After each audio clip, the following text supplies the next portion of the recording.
સુરત શહેરની મહિન્દરપુરા પોલીસે પ્રોહિબિશનનો ગણનાપાત્ર કેસ શોધી કાઢ્યો।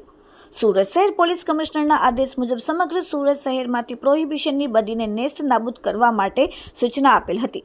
જે સૂચનાને અનુસંધાને મહિન્દરપુરા પોલીસના બંને ઇન્સ્પેક્ટરના આદેશ અને માર્ગદર્શન મુજબ પોલીસ ડી સ્ટાફના માણસો જ્યારે પેટ્રોલિંગમાં હતા ત્યારે ખાનગી બાતમીના આધારે મહિન્દરપુરા દિલ્હી ગેટ લિનિયર બસ સ્ટેશન પાસે એક મહિલા તોહોદાર કમીબેન પરમાર નામની મહિલાને પકડી પાડીને તેની પાસેથી ભારતીય બનાવટની વિદેશી દારૂની અલગ અલગ બ્રાન્ડની નાની મોટી બોટલો કુલ નંગ 266 જેની કિંમત ₹26,600ની મત્તાના મુદ્દામાલ સાથે પકડી પાડીને કાયદેસરની કાર્યવાહી કરીને મહિન્દરપુરા પોલીસે પ્રોહિબિશનનો ગણનાપાત્ર કેસ શોધી કાઢ્યો।